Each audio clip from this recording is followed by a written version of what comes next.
E aí pessoal, tudo bem? Bom, dentro do grupo aí de pessoas que têm fobia social ou transtorno de ansiedade social, a gente pode encontrar aí alguns medos específicos que essas pessoas têm em relação a alguns comportamentos ou alguns sintomas específicos do quadro. A gente sabe hoje em dia que a fobia social ela é subdividida em dois tipos. Quais?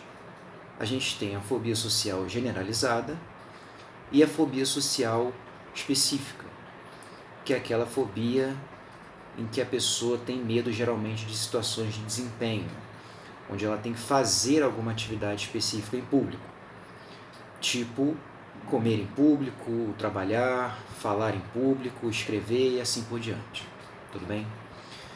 Bom, se a gente for pensar, o termo fobia social, é muito diferente de quando a gente fala sobre fobia específica.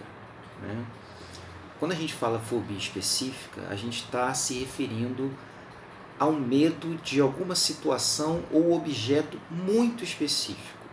Tipo, medo de avião, medo de altura, medo de algum animal e assim por diante. A fobia social já é uma categoria de medo muito ampla. Por quê?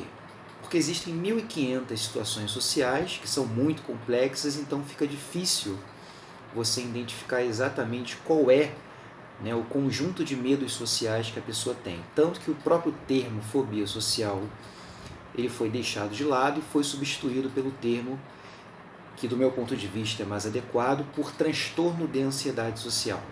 Descreve melhor o fenômeno.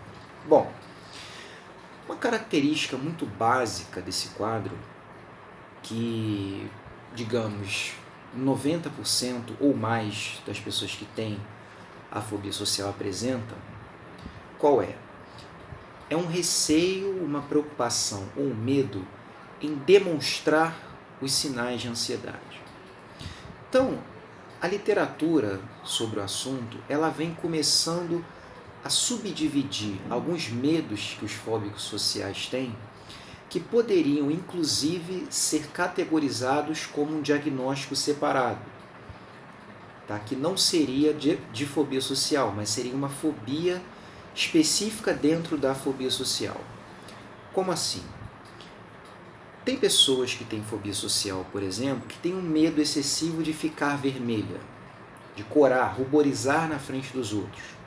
Então, quando ela está falando para um grupo, quando ela está fazendo qualquer coisa, conversando, ou seja lá o que for, ela tem um receio muito intenso de ficar vermelha, de demonstrar esse sinal visível de ansiedade. Tudo bem? Por outro lado, quer dizer, então vejam, esse medo excessivo de fobia que estaria dentro dessas pessoas com fobia social poderia ser categorizado como um subtipo de fobia social, que seria a fobia de corar, vamos dizer assim, a fobia de ficar vermelho.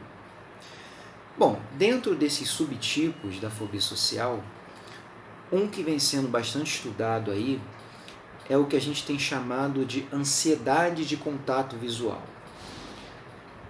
Bom, a gente já sabe que um dos principais receios ou desconforto da pessoa que tem fobia social é manter o olhar, fazer contato visual, tanto iniciar o contato visual quanto manter o contato visual por muito tempo. Então, a pessoa ela tem, digamos, uma aversão, um desconforto muito intenso quando ela olha nos olhos de outra pessoa, e nesse sentido ela tende a evitar o contato visual. Isso é quase que um comportamento padrão em quem tem fobia social. Por outro lado, existe um tipo de treinamento que é muito utilizado na psicoterapia comportamental, que é o próprio treino de contato visual, onde a pessoa ela vai começando de forma gradual a fazer pequenos contatos visuais de forma ocasional. Ela pode começar fazendo contato visual através do espelho com ela mesma, onde ela vai se ver, ela vai perceber o olhar dela, e ela pode inclusive variar a forma de olhar, enfim, sentir ali como é que é o olhar dela e depois ela transferir esse comportamento para outras situações sociais. Tudo bem? É um treino bastante útil aí que é utilizado nos casos de fobia social.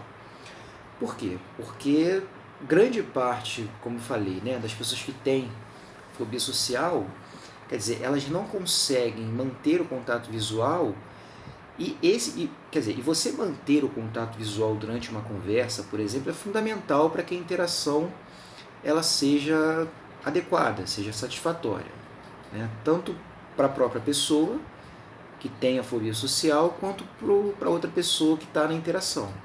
Tudo bem? Então, em breve eu pretendo fazer um outro vídeo aqui bem específico falando sobre o contato visual e especificando alguns componentes desse treino de contato visual, tá bom? Espero que o vídeo tenha sido útil. Comentários, dúvidas, sugestões de tema, vocês podem deixar aqui para mim, tudo bem? Um abraço e até o próximo vídeo.